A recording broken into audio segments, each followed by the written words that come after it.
back to my part 2 interview of Kathleen Ruddy, the CEO of St. Baldricks Foundation. Concluding this interview, I urge you all to please check out stbaldricks.org or check them out on all social media. Give them a like, give them a follow, and check out what they do and see how you can get involved. As I said last week, the more eyes and ears you can get on this community, the better it's going to be for all of us and the future of all children. Thank you so much for sticking with me through all of these episodes, and enjoy part 2 of my interview with Kathleen Ruddy, the CEO of St. Baldricks. Funding, the staffing, it's a massive issue, but that means that we have to get more eyes and ears on this problem that want to get out there and listen.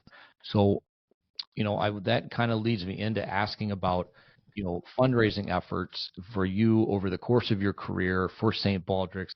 What type of successes have you had in the sense of getting people to really jump on board with you, but also what type of roadblocks have you hit with people not wanting to get involved or donate, or what are the reasons that they don't want to do that? So it's interesting. I've never encountered someone ever who says, childhood cancer, what a bad cause. Because no one's going to say that. I mean, everybody has you can see a very emotional reaction immediately. There's an opening of the heart and a desire to learn more. But part of it is out of terror, because nobody wants that anywhere near them, right? That is the most horrific thing people can imagine affecting their family. And so there's this mix of emotions immediately and a discomfort in most people. And some people choose to say it's not right, it shouldn't be happening, and we should be able to save every child, and I'm going to do something about it. And some people are like, oh, it's so horrible, I can't even think about it, and they kind of want to run.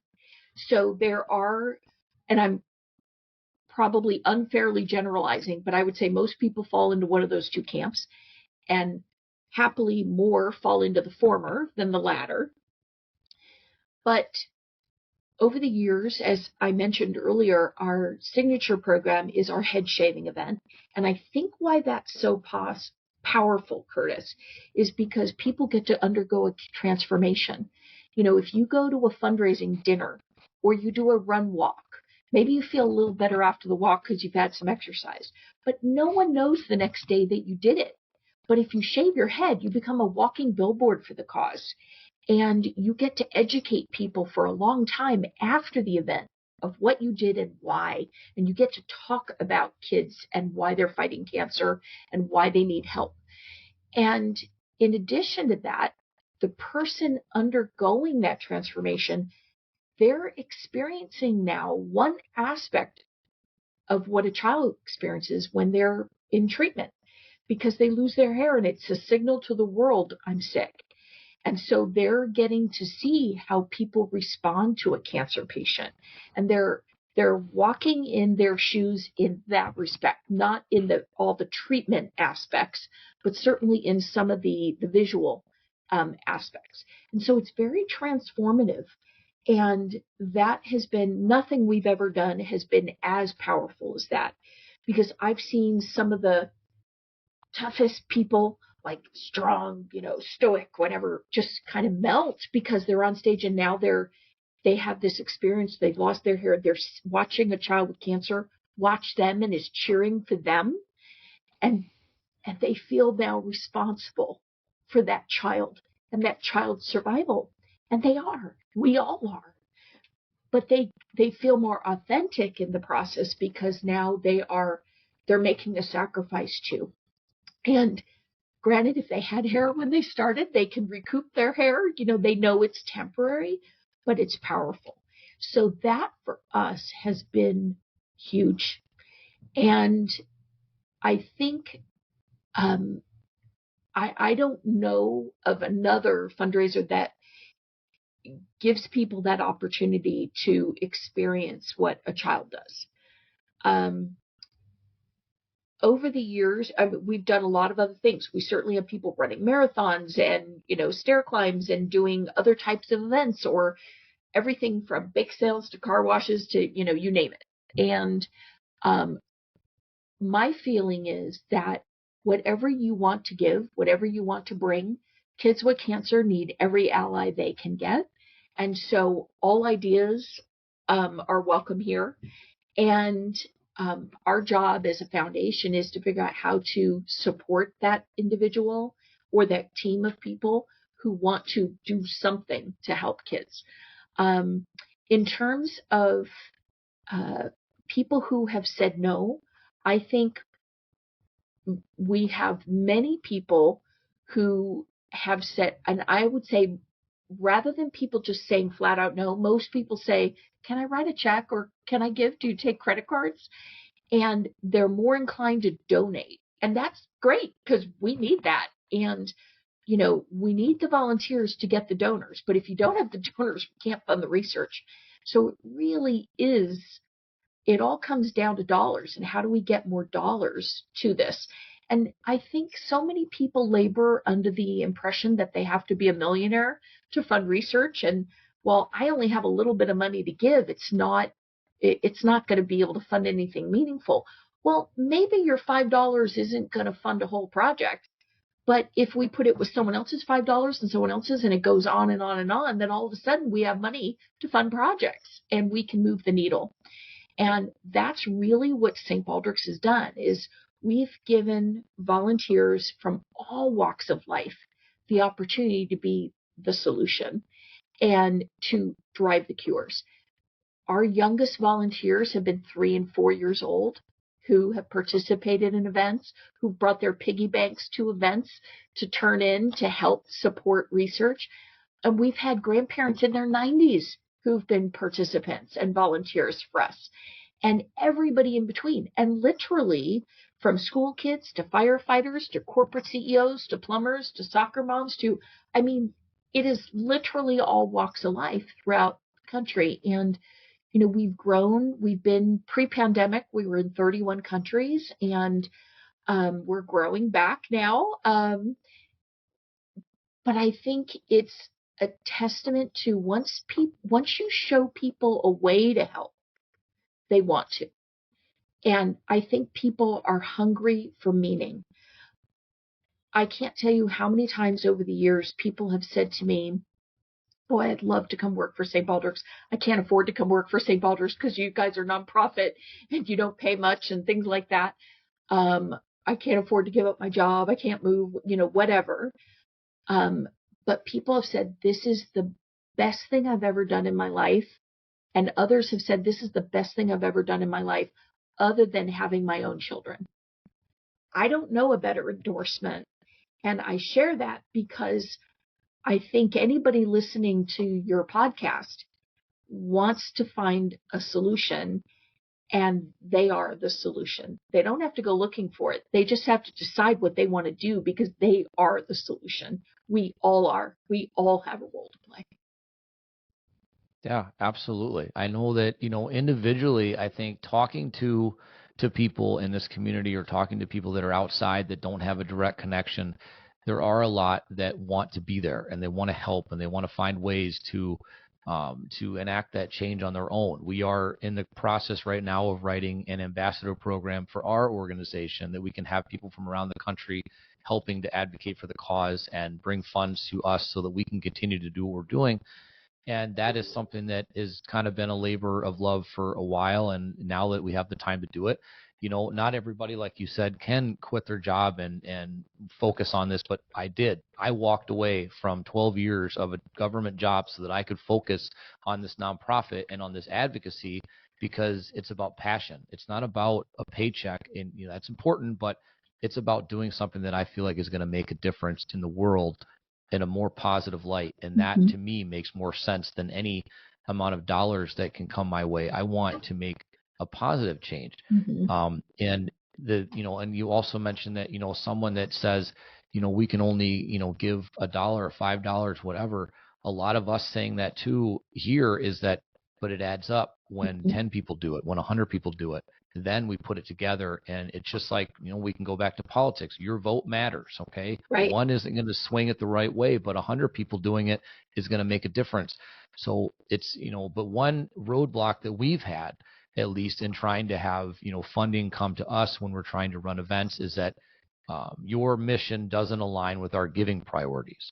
And I'm still trying to figure that out. I'm still trying to figure out what exactly that means, because every type of organization, company, corporation has donated to every type of corporation or organization out there that has zero alignment with what they physically do. That's right. But if I'm still trying to really wrap my head around it, because kids are at the core of every single thing that we do.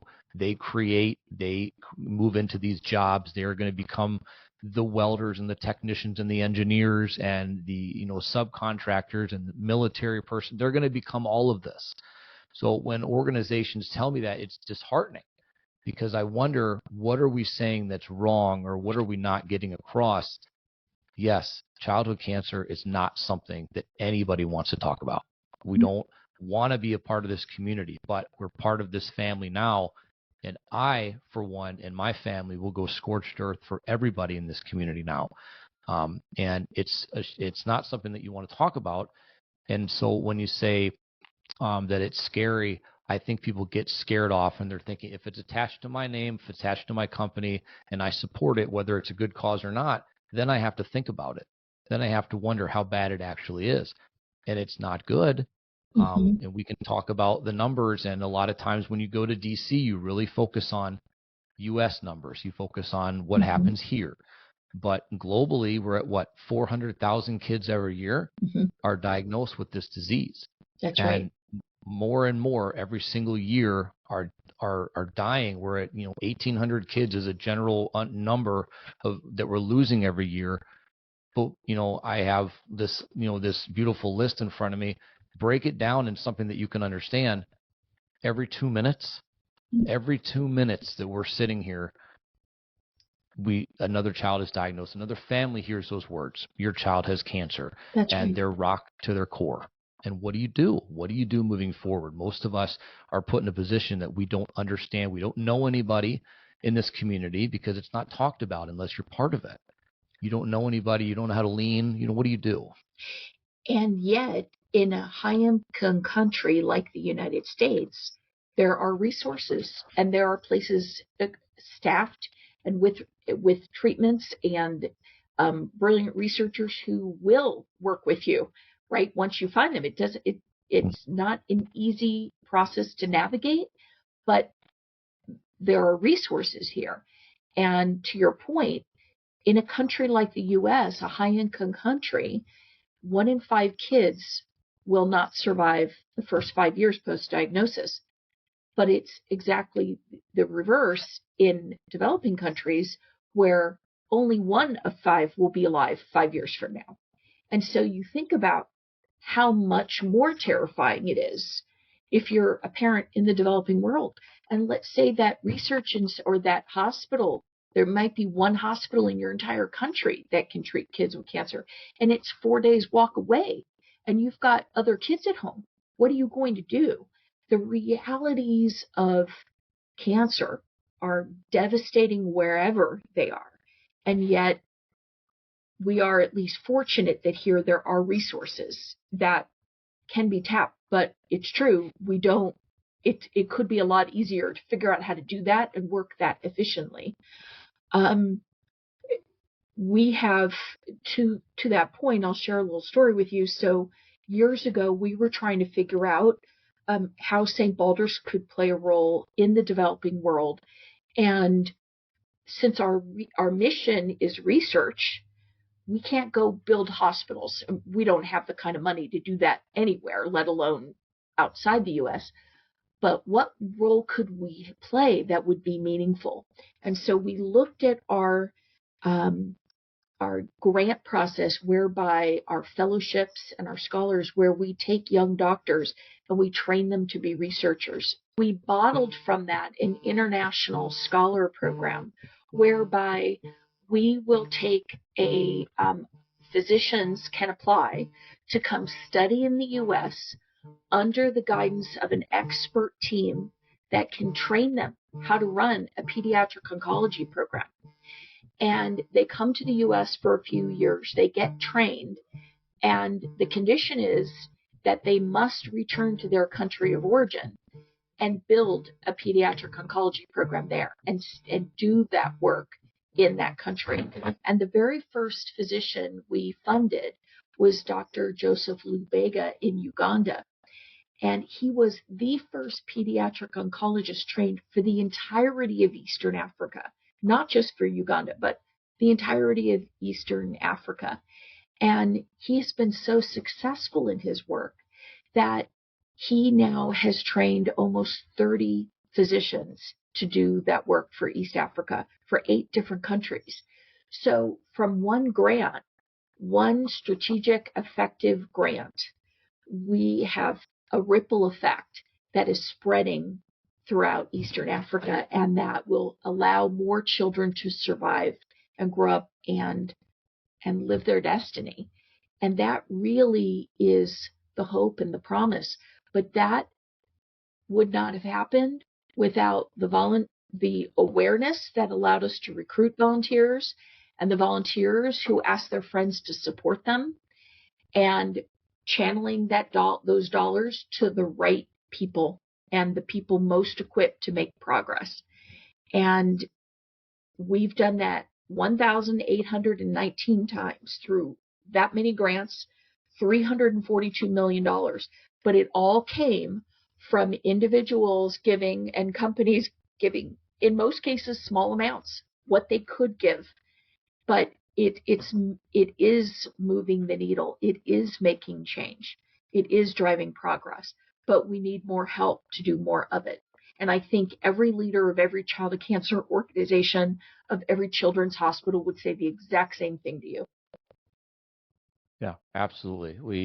We need people. We need people that are willing to not give up your life, but give up, a few minutes a day, a few minutes a week, whatever. Get out there and follow us to, these events, or follow us to, the capitals, or get on social media, whatever you have to do. Spend some time and just give back what you can. Yes. I've always said too that if you have the opportunity, and I think everybody should have an opportunity, to meet and speak to just one of these kids. Just meet and speak to one of them. They will change your perspective on life tenfold. Yes. They are the most incredible, genuine, loving hearts. That is, number one, the thing that we're missing the most in this world right now is more of these genuine hearts. But they care more about you and how you're doing than anything that they're going through at that moment. Mm-hmm. And it is the most incredible thing. And unfortunately, to some of them, to their last second, they're worried about you. They want to make sure you're okay. I tell this story, and hopefully it doesn't cause me to break down, but the night that JC passed, she was having trouble breathing. I looked at her in the eyes and I said, "Are you okay?" I knew she wasn't, but she looked at me and she shook her head yes. And within seconds, she went into that sleep that unfortunately we all know too well. And at that moment, I knew she just wanted to make sure that we were okay and not worried. Mm-hmm. These kids will change your life.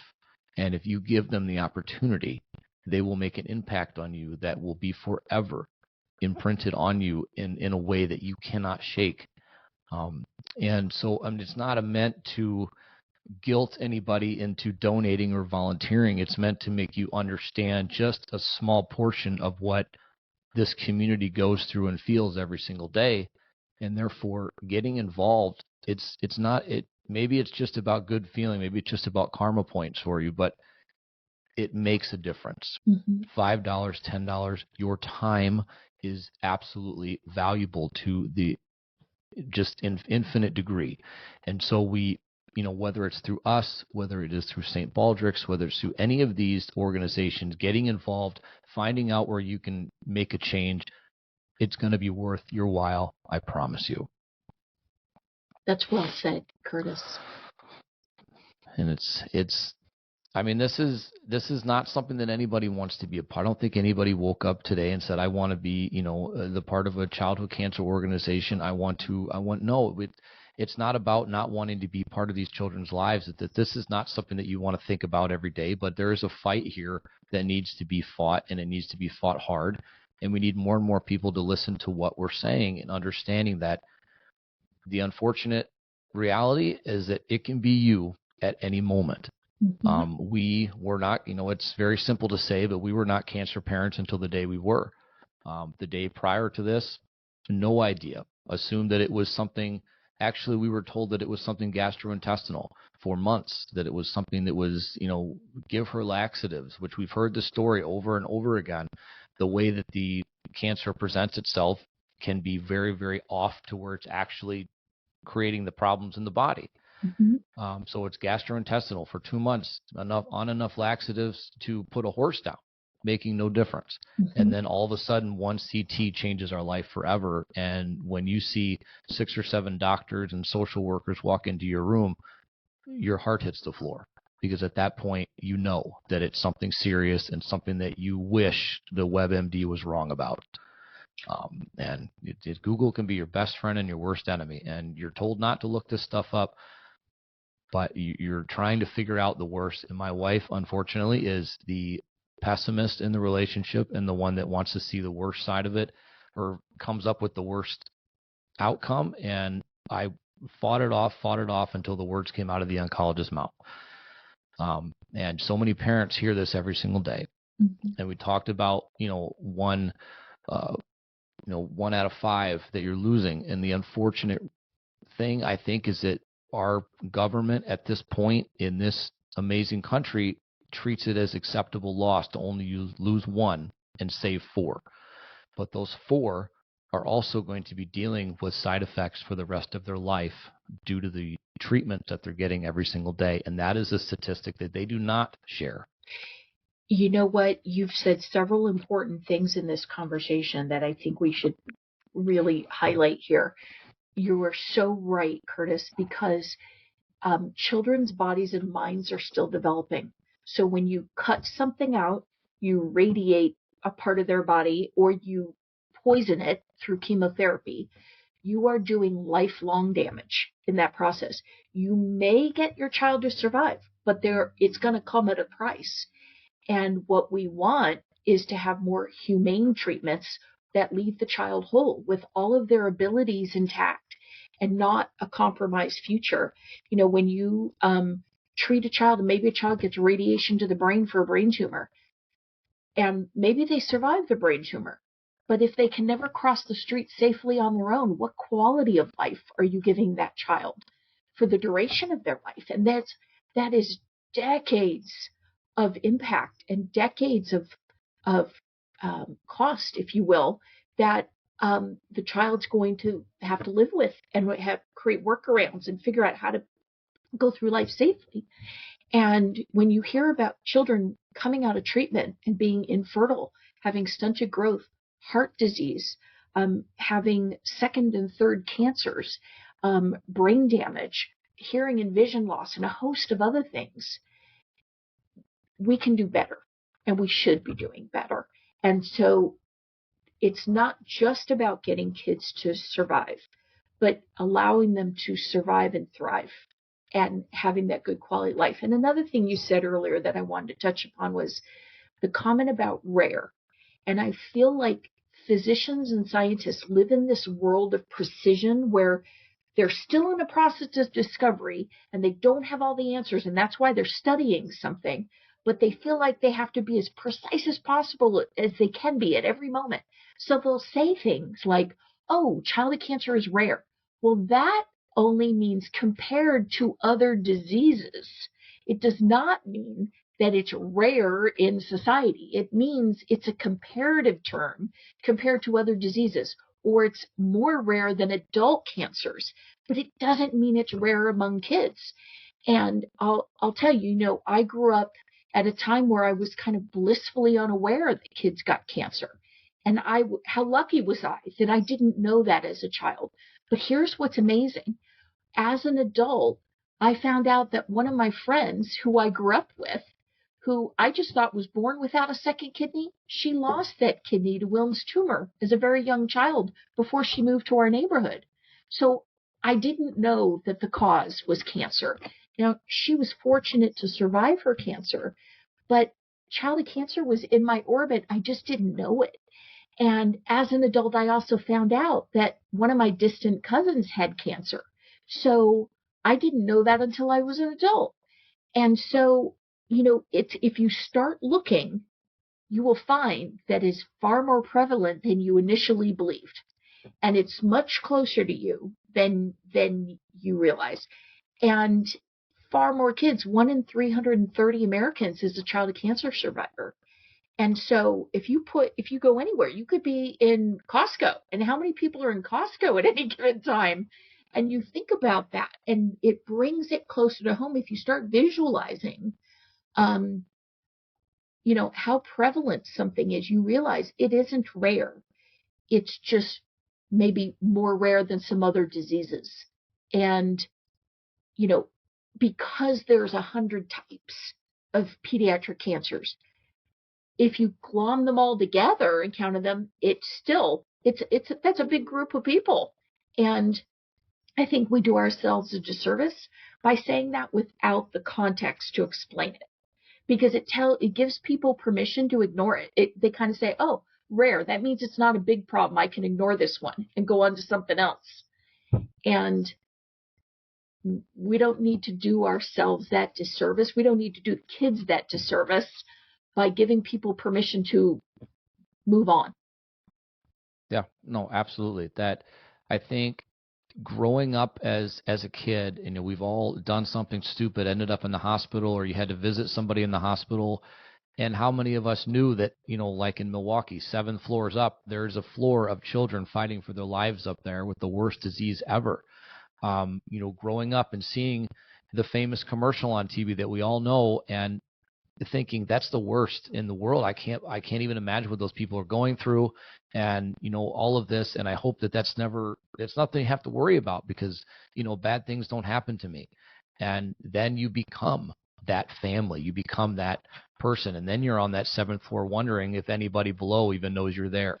Mm-hmm. It's a world that it's very easy to close your eyes and turn around and shut it off and not believe that it exists. Mm-hmm. And when we are, as a country, as a world, force-fed that word rare, I think it gives people permission to say, well, it's not that big of a deal. I'll focus on dogs. And to be honest with you, I often think that if we were fundraising for animals, we'd have no problem, no issues at all. Mm-hmm. And that's the thing. It gives people that permission to say, well, I'm looking online right now, and it says it's a rare disease that only affects this amount of people, and there's a big population of kids in America, 80 million kids. Why is it even a big deal? It's not affecting very many. But look at the numbers, break it down by the minute, break it down by go to your town, your city, and realize how prevalent it is. And you never know who you're standing next to at the grocery store, at Costco, whatever, at the movies. They're dealing with something at that point. How many kids do you know are going through this right now?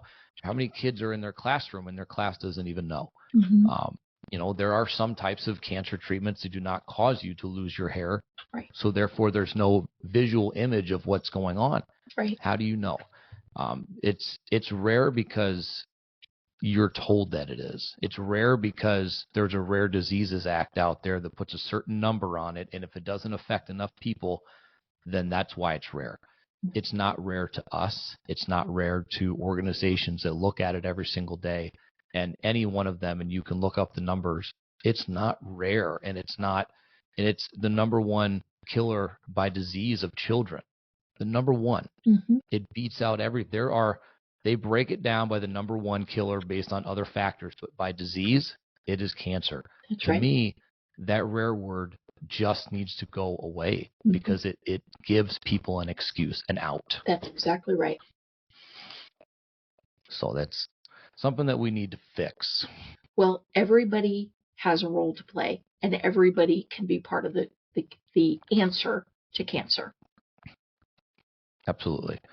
And I think we've hit on a lot of really good points in this, and have given a lot of people something to think about and really understand about our world and seeing it from different points of view. The whole point of me doing the podcast was to give a perspective of a father, which I often say too, and I've spoken to other people. You don't see a lot of fathers or dads on the front line, or men on the front line of this. You see the mom. You always see the mom that's comforting the child that's out there. It's nothing against either or. It's just what you see. I wanted people to see that side of me as a father and what I decided to do in our fight after our daughter passed away.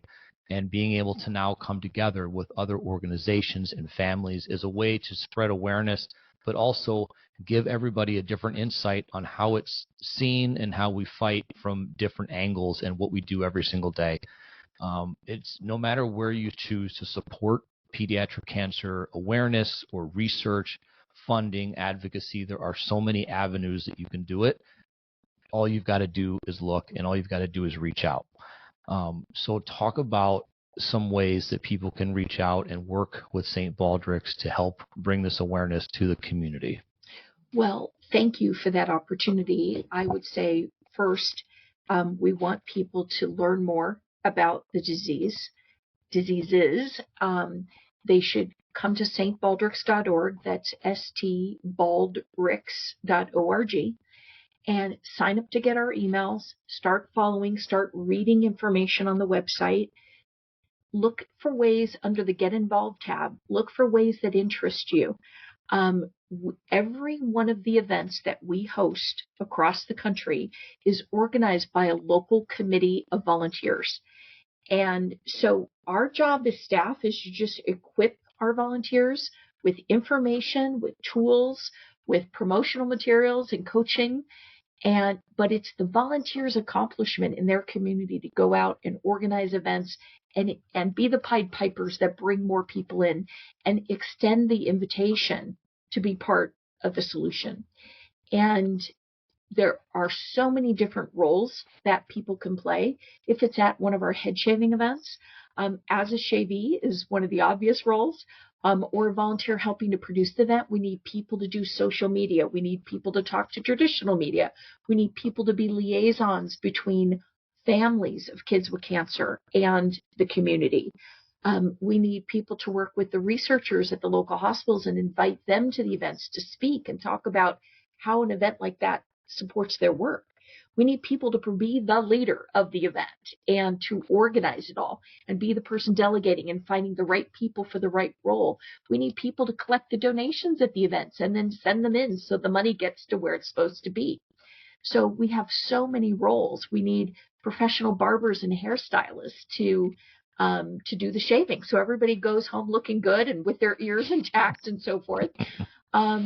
And then there's all these other roles. We need advocates, people who will write their legislators. We have such great technology available that we can tell you if you sign up to get our advocacy updates, you'll find out when bills are pending before Congress or when we're asking Congress for more money or or a federal agency to improve or change a policy about how they treat kids with cancer.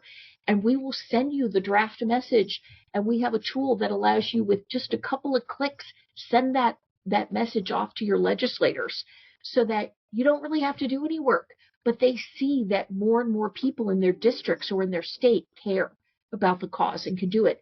Something that could take you 20 seconds to do can deliver tens of millions of dollars more to child cancer research. That's about the easiest lift there is. We have other ways that you can volunteer to fundraise and raise awareness. You can go and talk to your church group or your scouts group or a local fraternal or service organization and inspire them to get involved or to just write a check. All of those groups exist to help good causes, and almost all of them, to a point you made earlier, want to help kids with cancer. They just may not know how. And you can be the person who teaches them how and gives them a way to make a meaningful difference. So our website is full of information, and people are also free to call us at 888-899-BALD. And we would love to talk with them and find the right role for them. And if they just want to, like I said, sign up and start getting our emails to learn more, they can decide later. But education and getting yourself informed is the first step. That is the most important thing. It's just learning about this and just understanding it a little bit. I say, as a parent that has gone through this, from unfortunate diagnosis to the passing of our daughter, we don't want people to understand necessarily how we feel. We just want you to understand what it feels like to hear these words, to go through this battle, and how people can get involved and help so that more people don't have to feel like us. That's what we want you to understand. So that education side of it is so important. And I'm so and I love the fact that there's resources like that out there. I try to highlight them as many as I can on our website as well, so that people have multiple different resources. But I'm glad that that is there. You can look that up and get the information you want, and you can get involved in a very, very small way. You can get involved in a very, very big way, but there's something for everybody out there, which I think is so incredible. And as I mentioned in the very beginning, I love to see the kids getting involved. I love to see them advocating and creating this change. We have an entire, our JC's entire class is stuck with us even after her passing. They do things in honor of her every year. We have a young man that was the MC at our event last year, and he will be there again this year doing it. He is the smallest politician with the loudest voice, and I love it. And that's what I love to see, because these kids should just be worrying about being kids. That's right. Playing on the playground, doing things to, get in trouble at home and blaming it on their brother and sister, but yet they are out there fighting for their friends, and that's what I love. And so I also wanted to ask you about some of the most incredible young ambassadors that you have through St. Baldricks, and how their impact may have even more force behind it than you or I. Well, every year St. Baldrick's picks 5 ambassadors. We try and represent the range of diseases, ages, geographies, backgrounds, everything through those kids. And so we look for a different group of kids every year to represent the cause. Each year, one of the children is deceased to represent that horrible statistic that 1 in 5 in the U.S. will not survive the first 5 years.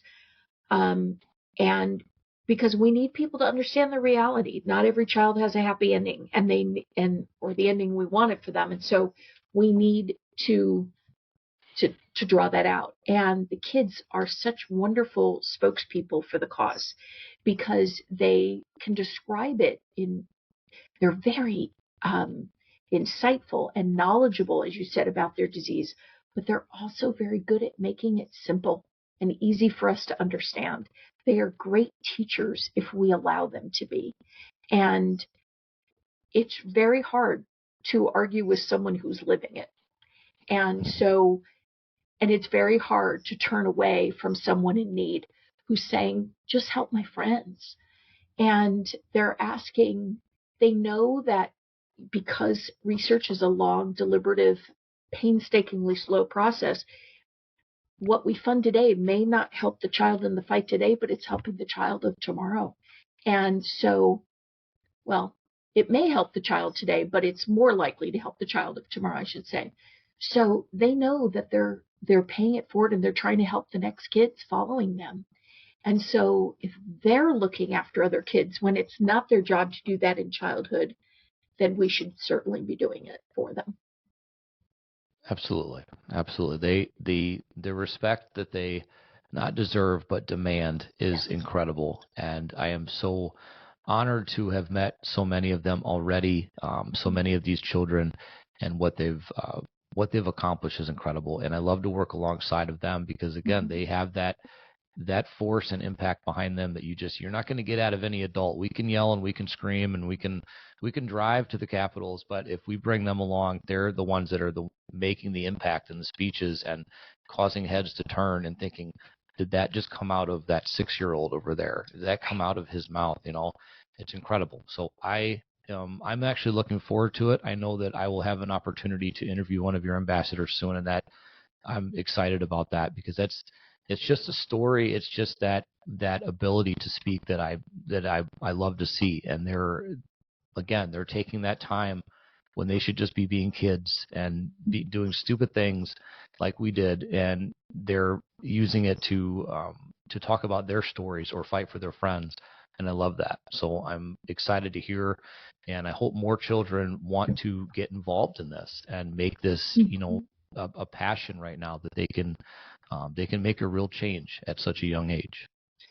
Well, we've had many young people, school-age kids who become leaders and organize. They become the organizer of their local events, either at their school or through their scouting group or at their church or in the community center.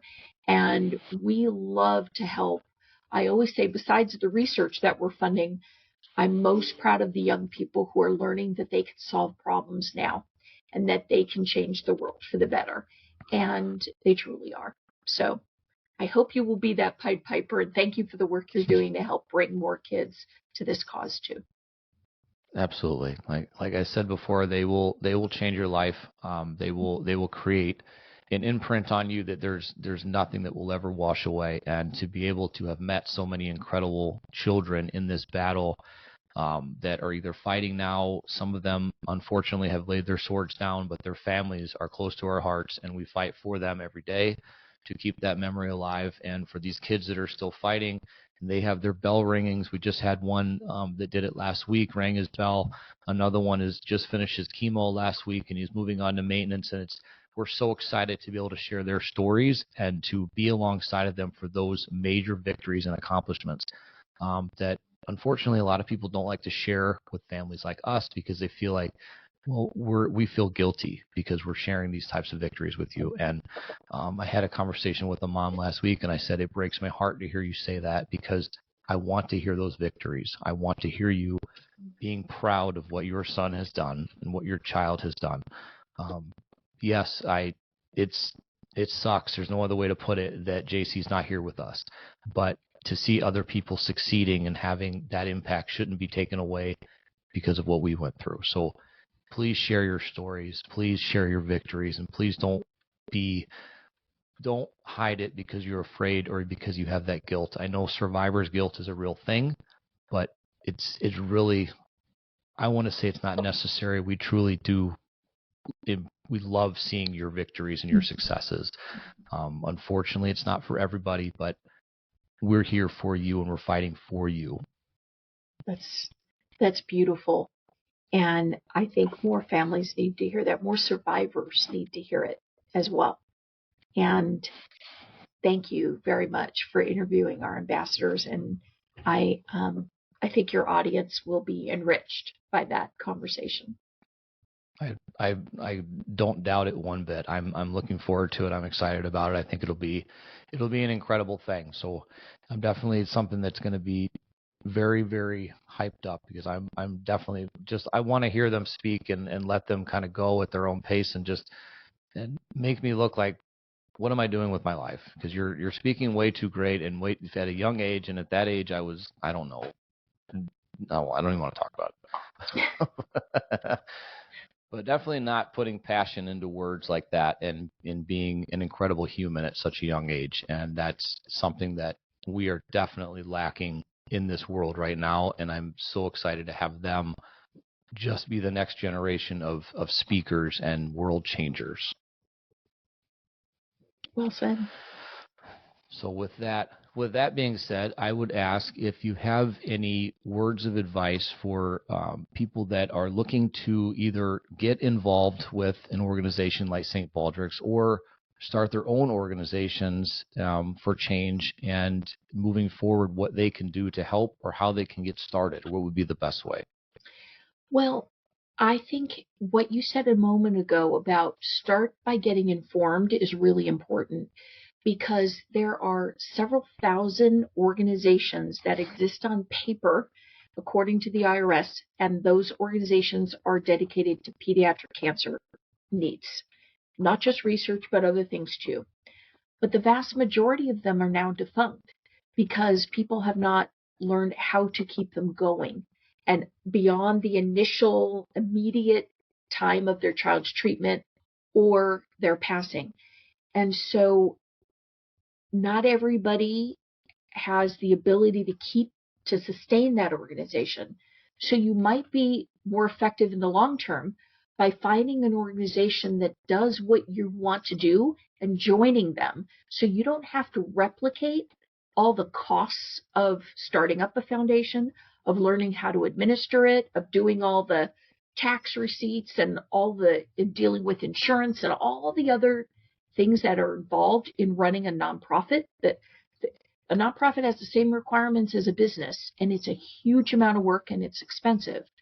And so if your goal is to raise awareness and raise money to solve some part or fill one need within the cancer space, then maybe you can preserve more dollars and make them go further by collaborating with a group that already exists. That's my first piece of advice, because I've seen so many organizations start and then close because they don't have a way to keep it sustainable, or there's only a few people doing the work and it's very hard to do all the required stuff when you're doing the stuff that you're really in business to do.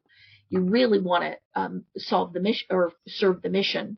So that would be my first piece of advice, is do your homework and figure out who's out there already. And is someone doing what you want to do? And if so, maybe try joining them first. And then at the very least, you're learning the ropes and you're learning a lot along the way, so that even if you ultimately decide to start your own, then you're more informed and you have more skills and you have more, you know what not to do as well, to kind of give yourself the greatest chance of success. So that's one thing. The other thing would be, make it your own. And I say that because I kind of look at every volunteer event organizer that we have at St. Baldricks, and we've had almost 17,000 of them, who is their own entrepreneur. They are running an enterprise at that event to support kids with cancer. We're almost like the franchisor, where we give them all the tools and we give them the guidance and we train them how to do it, but they're making it happen. It's their quote unquote business in their community. And all the proceeds come back so that we can fund the research grants. But they are empowered in that way. And if you want to have your own personal stamp on it, every one of our events does. And every event that is held to benefit St. Baldrick's is different and unique and reflects that local community and the children with cancer who are living in it. And so there are ways to kind of be entrepreneurial if that's what you want to do. And St. Baldrick's, by all means, is not the only organization doing good things in the space that you can work with. And so I think it's a matter of figuring out where your specialties are, where your strengths are, and what you want to spend your time doing. If you're the person who, loves counting money, then go sign up to be a treasurer at an event somewhere. If you want to be a proselytizer and you want to focus on media and you want to go on television and tell the story and get more people involved, then sign up for that kind of role, or start an event where you will be the spokesperson in your community and that expert, and you can start bringing the community together. So I think it's important to think about what your strengths are and what you enjoy doing, because the one thing I would guarantee everybody is that if you're effective at spreading the word, you will have so much help coming at you that you've just created a new purpose and mission for your life, and it has the potential to become your life if you let it. So you should, because people are very responsive to this mission. And I think if you find the right role for yourself, you'll be very happy to serve it. And it will be one of the greatest joys of your life as you go through that process. Absolutely. That's very, very well put, and very, very good advice, because running a nonprofit, I'll tell you right now, it's a lot of work, and especially as, just a family doing it in our basement, essentially, it's a lot of work. It's a lot of paperwork. It's a lot of time. It's a lot of behind the scenes that you don't see. You come to the event, you see us, but you don't see the rigorous months and months of work to put something like that together, and everything that it takes for us to exist every single year. So it is a lot of work. So it is definitely a extremely good recommendation and good advice to really get involved and, kind of get your feet wet essentially for this work. And if you choose afterward that you feel like you've gained enough knowledge to start something on your own, then go for it. But definitely, get in there with people that are organizations that are established and doing what you want, and, take on a role that gives you the opportunity to make that change and make that impact, and, go from there. So I think it's excellent advice, and I hope that we've seen a handful of organizations that have grown out of our social media family with the cancer community here that says that we're an inspiration. And I never feel like an inspiration. I feel like I'm just doing what I'm meant to do. I do what the passion is telling me to do. I'm doing what JC left me to do. And so, but I am proud to hear that, because it means that we're making an impact and we're making good on the promises we made her. So that is the goal. So definitely, if that's something you're into, do a search for childhood cancer organizations near you. They don't have to be near you either, because ambassador programs allow you now to work remotely and get involved and try out an event. Shave your head. You know what I mean? Just host an event and get out there and do something. And if you like it and you feel like you have the time and effort, then go for it. Yes. Well said. So I think we have hit on a lot of stuff today, and I think we've given a lot of good information and a lot of things for people to research and look into and decide what they want to do moving forward. And I hope that we see an influx of people wanting to get involved with St. Baldricks and making a difference on that end. Of course, we always like to see you coming over and helping out with Battle Corn. It is something that is the passion and mission that JC left behind for us, and it is only continuing to grow as we just continue to put more irons in the fire. But also, that's an unfortunate side effect, I think, of this, is that you continue to put yourself out there more until you find something that really works and makes the biggest impact. Well, Curtis, thank you for the great work that you do. I've enjoyed reading about the impact that your organization has made, and I'm quite sure that JC is very proud of you and your whole family. Thank you. It's something that we definitely wonder about every single day, whether or not we're doing the right thing or doing enough, whether it's okay to smile on certain days, and that was really hard to accept for a long time. And I think we're getting to a point, it'll be 3 years in July since she passed, and it doesn't get easier. It definitely gets harder every single year as our other two girls, continue to get older, going off to college and beginning to drive, and not seeing your child be able to accomplish those things is tough and hard. But this mission and this drive and this organization and this cause is far too important for us to walk away. But I will give the advice that as a parent, as whether you're running an organization or you're going through this, take time for yourself. You have got to be okay in order to be okay for other people. So take time for yourself. Make sure that it's okay to take a walk. Okay, it's okay to walk away. It's okay to go on a date. It's okay to get away for a few minutes and decompress and give yourself that ability to be okay for other people. So that is my closing advice. If you'd have anything else that you'd like to add. I would just add that JC was fighting and asked you to fight for other kids following her so that they could live. But JC wants her sisters to live, and she wants her mom and dad to live and be happy too.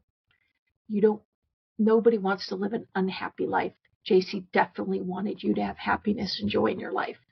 And her sisters are living for her now.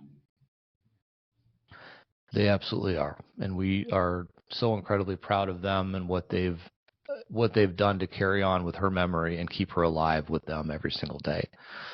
So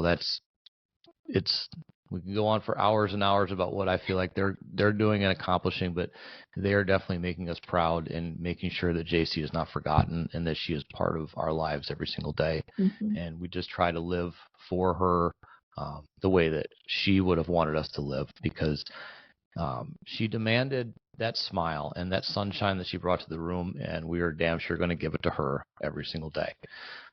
So I want to personally thank you for taking the time to come on and speak with me today.